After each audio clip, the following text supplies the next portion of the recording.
अब हम रुख करते हैं अगले टॉपिक की ओर, और टॉपिक है हमारे देश के नाम। छोटा सा टॉपिक है। अब आप कहोगे सर इसमें क्या बताने वाली बात है। हमारा देश भारत है, इंडिया है। पहले इसको आर्यावर्त कहा जाता था, लेकिन आपके चैप्टर में जो दिया गया मैं उससे संबंधित कुछ बातें आपके साथ शेयर करूंगा। देश के नामों में यहां पर दो नाम। सबसे पहले हम जानेंगे इंडिया के बारे में। आप कहोगे सर ये तो अंग्रेजों ने दिया है। बिल्कुल गलत, अंग्रेजों ने नहीं दिया। इसको देने वाले कौन थे इसके बारे में मैं आपसे चर्चा करता हूं। एक्चुअल में दोस्तों इंडिया शब्द जो है वो इंडस से निकला है।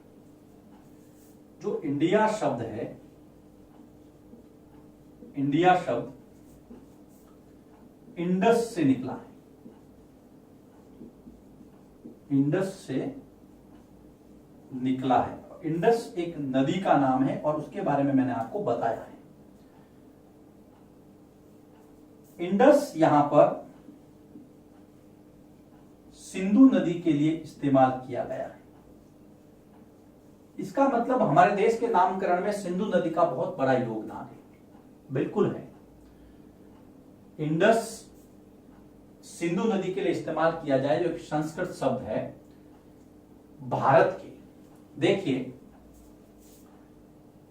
ये इंडिया है, यहां पर इस तरह से ये नॉर्थ ईस्ट इस तरह, ये भारत का उपमहाद्वीप का चित्र है। इस दिशा में जो उत्तर पश्चिम से जो लोग आए, ये उत्तर पश्चिम क्षेत्र है। ये पूर्वोत्तर है, ये उत्तर पश्चिम है। उत्तर पश्चिम से जो लोग आए, भारत के उत्तर पश्चिम से आने वाले जो जातियां थी, जिसमें ईरानी और यूनानी, समझिए इसको। यहां लिखता हूं मैं भारतीय उपमहाद्वीप, अभी भी भारत नहीं, अभी उपमहाद्वीप, सब कॉन्टिनेंट शब्द यूज कर रहा हूं मैं। भारतीय उपमहाद्वीप, जिसके अंदर आज का पाकिस्तान, अफगानिस्तान, भारत, बर्मा, नेपाल, बांग्लादेश, ये सारे शामिल थे। इसको मिला के भारतीय उपमहाद्वीप, इंडियन सब कॉन्टिनेंट कहा जाता था। आज भी कहा जाता है, लेकिन आजकल फिर सब देश अलग अलग स्वतंत्र राष्ट्र हैं। तो भारतीय उपमहाद्वीप के कहां से, उत्तर पश्चिम से आने वाले कौन कौन, दो नाम याद रखने आपको, ईरानी और यूनानी। ईरानियों तथा यूनानियों, भारत के उत्तर पश्चिम से आने वाले ईरानी और यूनानी। उत्तर पश्चिम ये है, यहां पर दो नाम, ईरानी और यूनानी बहुवचन में मैंने यों लिखा है इसके पीछे। इन लोगों ने सिंधु नदी को हिंदोस कहा। क्या कहा? हिंदोस या इंदोस। भारतीय उपमहाद्वीप के उत्तर पश्चिम से आने वाले ईरानियों और यूनानियों ने सिंधु नदी, जिसको आप इंडस कहते हैं, को हिंदोस या इंदोस, दोनों में से कोई भी। अब आप कहोगे सर इन्होंने तो सिंधु नदी को कहा, तो इंडिया कहां से आ गया? लेकिन सिंधु के पूर्व में जो ये सिंधु नदी है, ये इसकी सहायक नदियां है, इसके पूर्व दिशा में, इसके पूर्व का जो भी भूखंड था, इसको इन्होंने नाम दिया। जो भूमि थी, यूनानियों ने सिंधु नदी को हिंदोस कहा, और सिंधु के पूर्व में, सिंधु के पूर्व या पूर्व दिशा में स्थित भूखंड को या भाग को क्या कहा? इंडिया कहा।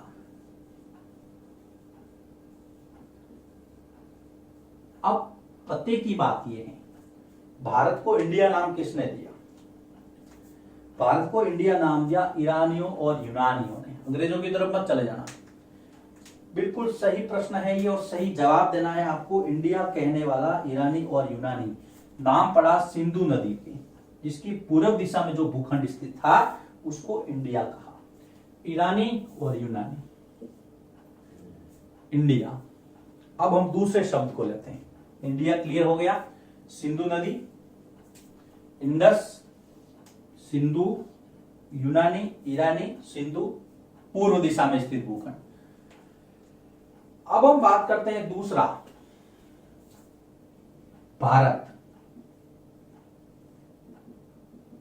बहुत प्यारा नाम है, नाम सुनते ही गर्व होता है। कहां से आया है नाम?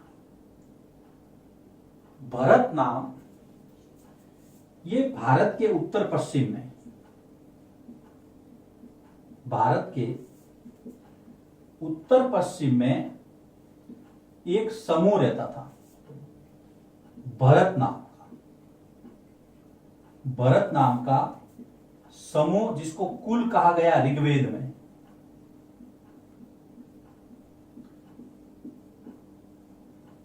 इस भरत नाम के कुल या समूह के नाम के आधार पर ही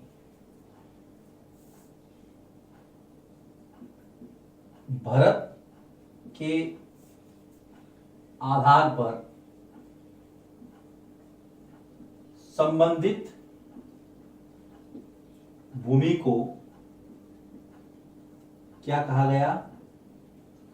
भारत नाम दिया गया, भारत कहा गया। और इसका जो वर्णन है, भरत नाम का जो समूह है, इसका वर्णन हमें ऋग्वेद में मिलता है।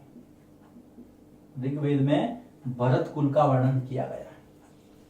फिर बाद में इन्होंने अपने आप को आर्य कहा, तो ये आर्यावर्त हो गया, आर्यों के रहने वाला स्थान। आर्यों से जो आवृत है, जो आर्यों से ढका हुआ है, आच्छादित है, तो एक और नाम आ गया आर्यावर्त।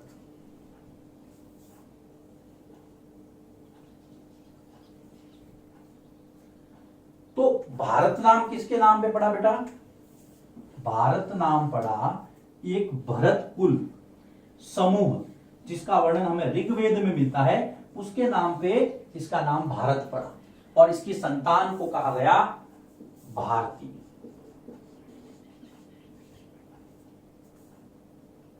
दोनों नाम थे, दोनों नाम हमने पता कर लिया। अब ये जो भारत था, इसकी प्राकृतिक सीमाएं थी। इसकी प्राकृतिक सीमाओं की हम जानकारी लिखने में आपको पीछे नहीं रहना है। जैसे कि उत्तर दिशा, तो उत्तर में हिमालय पर्वतमाला, ये प्राकृतिक सीमाएं हैं। उत्तर में हिमालय पर्वतमाला आपको चित्र में नजर आ रही है। दक्षिण के अंदर, दक्षिण दिशा, दक्षिण दिशा हिंद महासागर, जिसको आप इंडियन ओशियन कहते हैं। नॉर्थ के अंदर हिमालय माउंटेन रेंज, साउथ के अंदर इंडियन ओशियन। अगर आप पश्चिम दिशा की बात करें तो पश्चिम के अंदर भी अरब सागर, ये जल सीमा है। और पूर्व के अंदर या पूर्व दिशा के अंदर बंगाल की खाड़ी, बंगाल की खाड़ी और पूर्वोत्तर की जो पर्वत श्रृंखलाएं हैं, उन्होंने एक प्राकृतिक अवरोध के रूप में काम किया। नतीजा क्या हुआ? बाहरी आक्रमणों से सुरक्षा मिली। बाहरी आक्रमणों से हमें सुरक्षा मिली, क्योंकि पहले आज की तरह वायुयान नहीं थे कि आप हवाई मार्ग से जा सके। आपको पैदल जाकर के सीमाएं लांघनी पड़ती थी। तो जो प्राकृतिक अवरोध से पर्वतमालाएं, समुद्र, बहुत मुश्किल काम था। अब हम आगे का टॉपिक लेते हैं। टॉपिक है लोग यात्राएं क्यों करते थे। आज आप यात्राएं क्यों करते हो? कि सर आज तो घूमने की इच्छा हो जाती है, पिज्जा बर्गर खाना, लेकिन आजकल तो कोरोना में वो भी बंद है। प्राकृतिक सीमाओं के अंदर आपको नोट करना है चारों दिशाएं, उत्तर, दक्षिण, पूर्व और पश्चिम, और हिमालय, हिंद महासागर, अरब सागर, बंगाल की खाड़ी। एग्जाम में कोई भी पूछा जा सकता है, चारों को जोड़े बनाने के लिए भी कहा जा सकता है। ये आपकी नेचुरल बाउंड्रीज। अब लोग यात्राएं क्यों करते थे? आज तो आप यात्रा, जैसे मान लीजिए आपको पढ़ाई करने के लिए जाना है तो आप एजुकेशन के लिए किसी प्राकृतिक स्थान को देखने के लिए जाना है, कोई धार्मिक तीर्थ स्थान है, मंदिर है, मस्जिद है, गुरुद्वारा है, चर्च है, उसके लिए किसी आदमी से आपको मिलना है, फ्रेंड्स को मिलने के लिए जाना है, तो भी आपको यात्रा करनी होगी। लेकिन उस समय जो आरंभिक मानव था और जो इनिशियल स्टेज थी आदमी की, मानव की, उस समय वो यात्रा क्यों करता था? तो देखिए, सबसे पहले तो लोग यात्रा क्यों करते थे? एक तो भोजन की तलाश में, भोजन के साथ में मैं पानी भी लिख सकता हूं, तो भोजन और पानी की तलाश में लोग यात्राएं करते थे। प्रश्न सीधा सीधा आता है, पहले के जमाने में या पहले लोग, आरंभिक मानव जो है वो एक स्थान से दूसरे स्थान की यात्रा क्यों करता था? अगर मान लो प्राकृतिक आपदा आ जाती थी, सूखा पड़ जाता था, बाढ़ आ जाती थी, तो भी लोग अपना स्थान छोड़ देते थे, यात्रा करते थे। तो आप लिख सकते हैं प्राकृतिक आपदा, जैसे सूखा पड़ना, अकाल पड़ना या बाढ़ आ जाना, इसके कारण भी लोग जो हैं अपनी जगह छोड़ देते थे और उसको यात्रा का मतलब यही है, एक जगह से दूसरे स्थान पर मूवमेंट करना, घूमना जाना। लोगों को काम भी चाहिए होता था, तो काम की तलाश में भी लोग इधर उधर जाने लगे थे। तो आप लिख सकते हैं काम की तलाश में। आज भी हम काम की तलाश में जाते हैं, भोजन की तलाश में, पानी की तलाश में, प्राकृतिक आपदाएं आ जाती थी, लोगों को काम चाहिए होता था, तो काम फिर था युद्ध के लिए। तो क्षेत्रों को जीतने के लिए, क्षेत्रों को जीतने हेतु जब हथियारों का विकास हुआ, आदमी ने सीमाओं का विस्तार करना शुरू किया, तो यही उसकी यात्रा का कारण था। सेनाओं के माध्यम से सेनाएं एक स्थान से दूसरे स्थान पर जाती थी, तो उसके साथ व्यक्ति भी जाता था, राजा भी जाता था, सेनापति भी, तो ये यात्रा करते थे। व्यापार के लिए, आदमी व्यापारिक प्रवृत्ति का हो गया था, तो व्यापार के लिए भी वो यात्रा करता था। जो धार्मिक गुरु थे वो उपदेश देने के लिए, और जो शिष्य थे वो सुनने के लिए, तो धार्मिक उपदेश के लिए दोनों चीजें आ गई इसके अंदर, गुरु भी आ गया और शिष्य चेला भी आ गया। एक सुनने के लिए जा रहा, एक सुनाने के लिए जा रहा है। और नई जगहों की तलाश के लिए, नई नई जगह, आदमी की शुरू से प्रवृत्ति रही है नई जगह खोजना, तो नई जगहों की तलाश, इसके लिए भी व्यक्ति जो है वो एक स्थान से दूसरे स्थान की यात्रा करता था। प्रश्न पूछते हैं सीधे सीधे, व्यक्ति एक स्थान से दूसरे स्थान की यात्रा क्यों करता था? ये प्रश्न आता है सीधा। पहला, भोजन पानी की तलाश में, बहुत सिंपल सा है, आप और हम आज भी जा सकते हैं। दूसरा, अगर सूखा या बाढ़ जैसी कोई प्राकृतिक आपदा आ गई तो आदमी को वो जगह छोड़नी पड़ती थी, तो यात्रा ही हुई एक तरह से। व्यक्ति को काम चाहिए होता था, काम धंधा, वो देखने के लिए भी वो एक स्थान से दूसरे स्थान की यात्रा करता था। अगर वो राजा था तो वो सेनाओं को जीतने के लिए एक स्थान से दूसरे स्थान पे, सीमाओं को जीतने के लिए सेनाओं के द्वारा यात्रा करता था। अगर वो व्यापारी था तो व्यापार के लिए, अगर वो धार्मिक प्रवृत्ति का था, उपदेश देता था या सुनता था, तो भी एक स्थान से दूसरे स्थान पर जाता था। अगर उसको शौक था नई जगहों की तलाश के लिए, तो भी, तो ये 7 बिंदु है। प्रश्न आ सकता है आज आप यात्रा किसके लिए करते? तो जब मैंने ये टॉपिक शुरू किया था तो उसके पहले कुछ बातें की थी, आप उनको देखें, सुने और लिखें। ये प्राकृतिक सीमाएं और व्यक्ति यात्रा क्यों करता था, अपना स्थान क्यों बदलता था। अब हम टॉपिक को आगे बढ़ाते हैं, चैप्टर को आगे बढ़ाते हैं और दूसरा टॉपिक लेते हैं कि अतीत के बारे में हम जानते कैसे, हमारे पास क्या क्या स्रोत है, क्या क्या सोर्स है जिसके बारे में हम जानते हैं। उसमें 2 स्रोत मुख्य रूप से हैं, एक पांडुलिपियां और दूसरा है अभिलेख। दोनों के बारे में हम अलग अलग जानकारी प्राप्त करेंगे। देखिए इसको, फिर मैं आगे बढ़ता हूं। स्रोत जो पहला बताया गया है इसको हम कहते हैं पांडुलिपि। आपको चित्र में पांडुलिपि नजर आ रहा है, नजर आ रही है। पांडुलिपि जिसको अंग्रेजी में इसको मैन्यूस्क्रिप्ट्स कहते हैं। मैन्यूस्क्रिप्ट या मैन्यूस्क्रिप्ट्स, पांडुलिपियां अंग्रेजी शब्द है मैन्यूस्क्रिप्ट। स्क्रिप्ट लिखना आपने कई बार शब्द सुना होगा। ये जो मैन्यूस्क्रिप्ट शब्द अंग्रेजी भाषा का है, ये लैटिन शब्द, लैटिन भाषा के मेनू से बना है। और मेनू का मतलब होता है हाथ। मेनू का मतलब क्या होता है बेटा? हाथ। इसका मतलब होता है कि पांडुलिपि का मतलब क्या हो गया? पांडुलिपि का अर्थ हो गया हाथ से लिखा गया या हाथ से लिखी गई। प्रिंटिंग प्रेस तो थी नहीं उस समय, तो हाथ से लिखते थे। लिपि भी ऐसी थी, अक्षर भी ऐसे थे कि बहुत कम लोग समझ पाते थे। फिर से देखिए, हम टॉपिक शुरू किया है हमने पांडुलिपि। हम पढ़ रहे हैं अतीत के बारे में कैसे जाने। सबसे पहला मैंने बताया आपको पांडुलिपि, जिसको इंग्लिश में मैन्यूस्क्रिप्ट कहा गया। मैन्यूस्क्रिप्ट शब्द अंग्रेजी का है जो कि लैटिन शब्द मेनू से बना है। मेनू का मतलब होता है हाथ। इस बात को आपको समझना है। मेनू का मतलब हाथ है, हाथ से लिखी गई उसको पांडुलिपि कहते हैं। अब हम इसको आगे बढ़ाते हैं। पांडुलिपि लिखी किस पर जाती थी? जो आपने पहले चित्र देखा था यहाँ पर, उसके अंदर ऐसा लगता था कि किसी पत्ते के ऊपर वो लिखी गई है। तो ये या तो ताड़ के पत्रों पर, देखो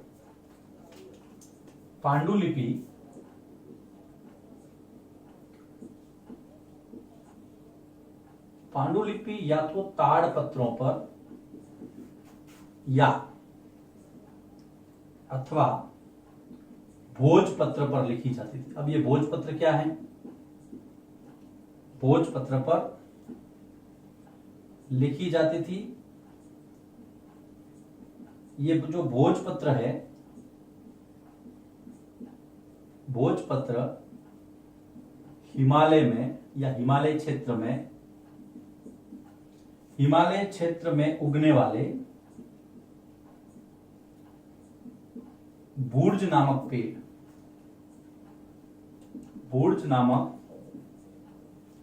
पेड़ की छाल से तैयार होता था। उस समय की किताबें थी, ये पेपर थे।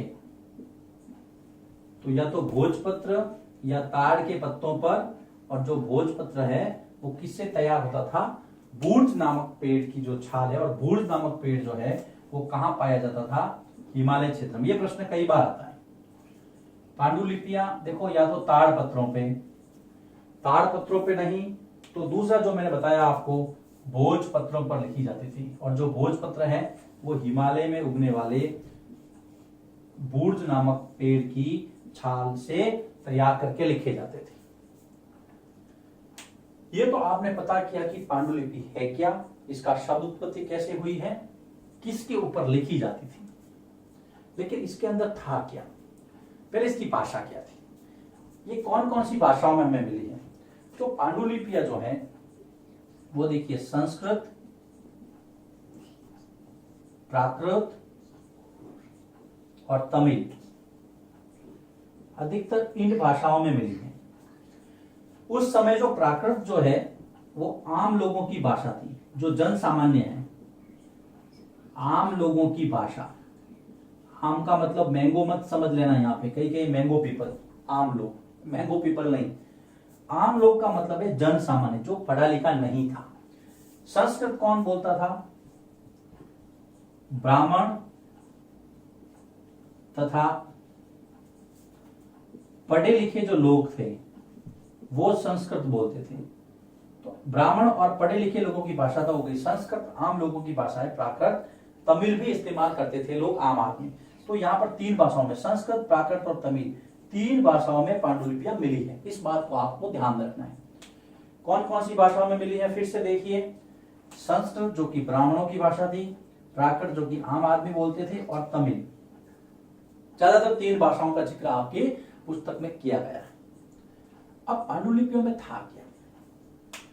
पांडुलिपियों से हमें क्या क्या पता चलता है? तो देखिए, पांडुलिपियों में एक तो उस समय की जो धार्मिक मान्यताएं थी, मैं यहां लिखा।